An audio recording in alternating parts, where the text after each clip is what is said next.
Hello, everybody. I'm Steve Nathanson, CEO and founder of Strive for More. And today I want to ask you a question. Have you ever looked at somebody and said, man, they've got it all together. Why can't I be like that? Or looked at somebody and said, man, they're really confident. You know, why can't I be that way? Well, I wish I was as confident as they were. Or even, man, it looks like Sharon doesn't even have a care in the world. I wish I was like that. I could just let things go and not bug me.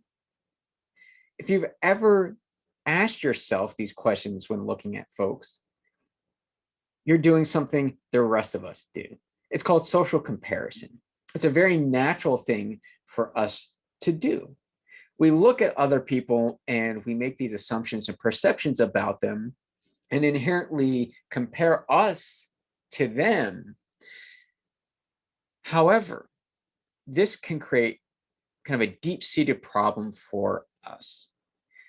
What I mean by that is oftentimes it can lead us to detrimental thoughts about ourselves. I'm not confident. I'm never confident. I'm never going to be like them. It's not going to happen for me. Why can't I be this way? These thoughts can really create a downward spiral for us. And I've used that term before, so I want to explain that real quick. What do I mean by that?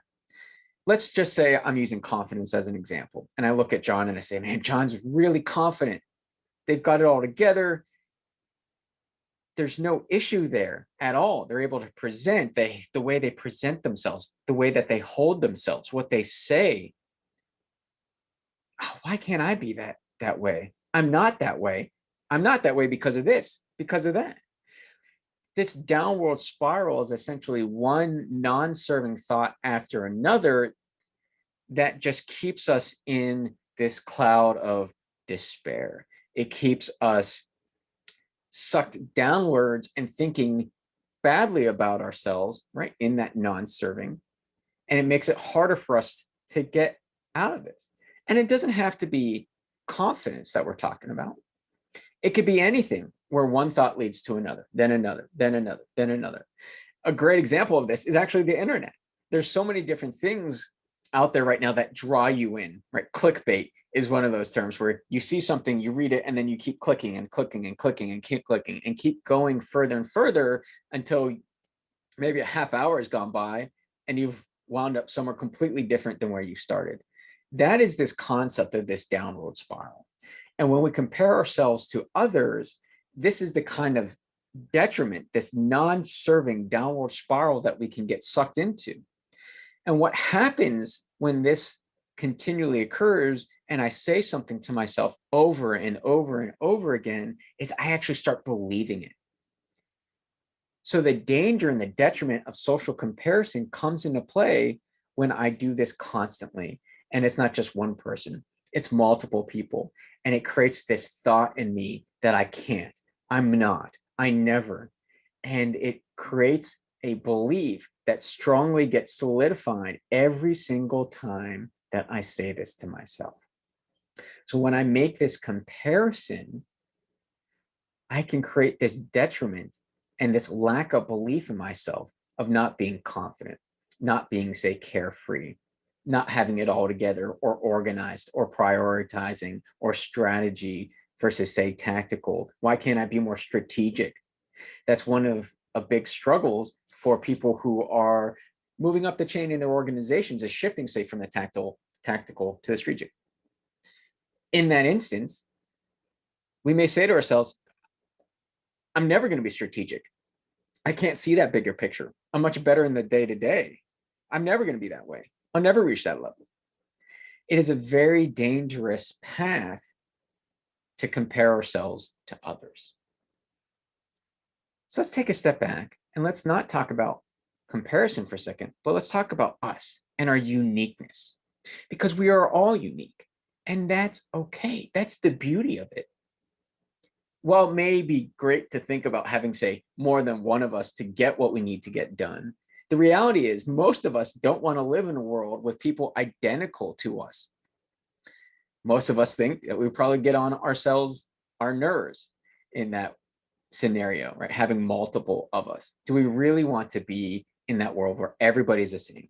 The answer really is no. We are all unique, and that's okay. And that's the beauty of this. I'm going to bring this back to the comparison here in a second, but I want to share a quote with you that I really love, and it's a Dr. Seuss quote. And the quote is, "Today you are you. That is truer than true. There is no one alive who is youer than you." And the beauty in that simple rhyme is absolutely true, that you are you. You are unique. You are who you are meant to be. And that is okay. I don't need to compare myself to others because I am me. They are not.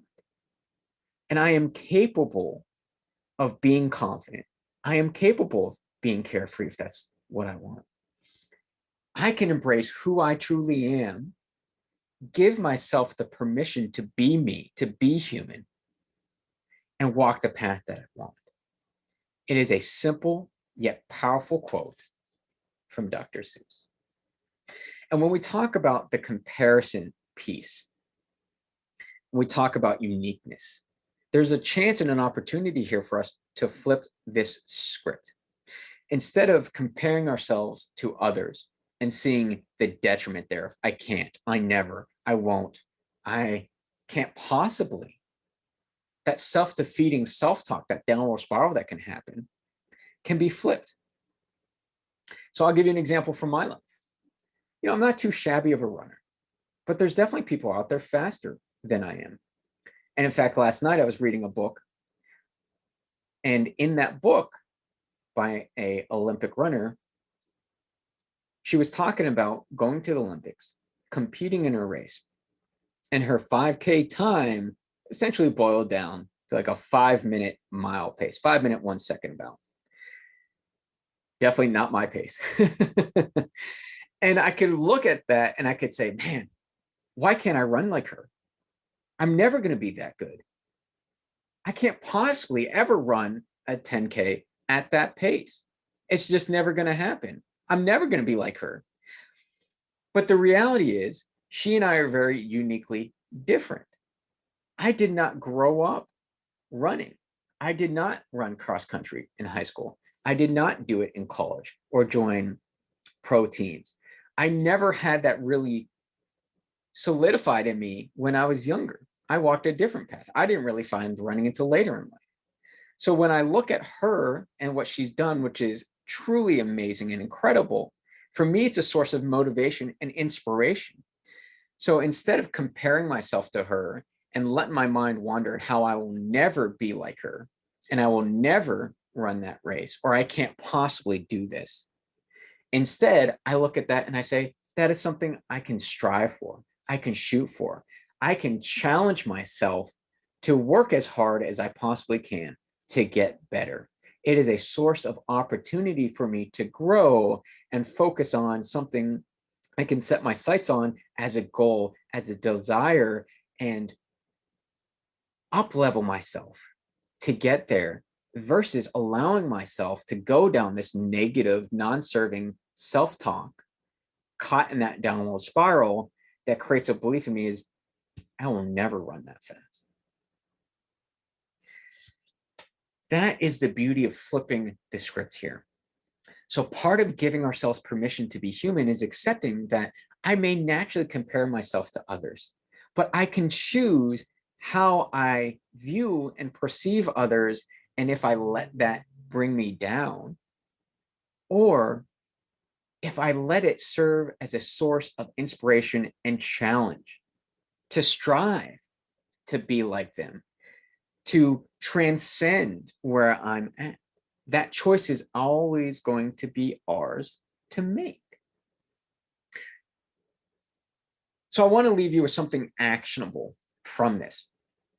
Like I said, it's a very natural thing for us to compare ourselves to others.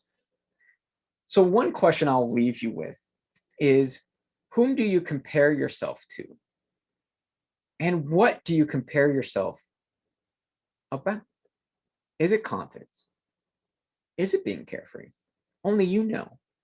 But when we create the awareness around that, it becomes easier for us to go through this process of flipping that script, to seeing it as this source of opportunity and this challenge.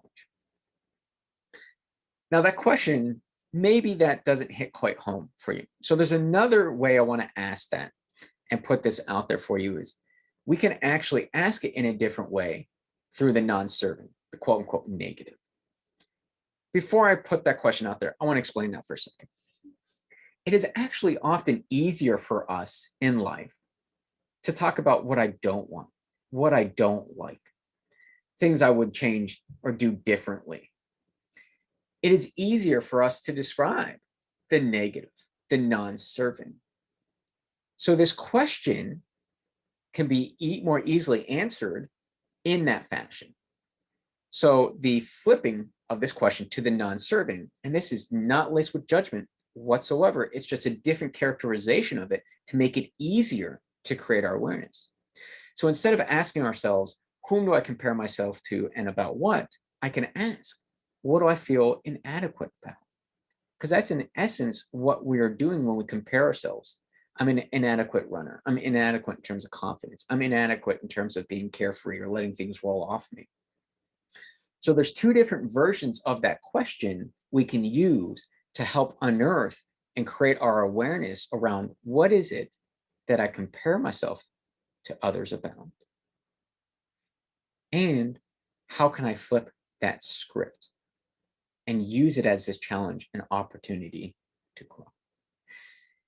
That's what the self-comparison piece of giving ourselves permission to be human is all about. Embracing and accepting that it's okay to do this. We all do it, but I'm also in control of how I do it and what I take away from it.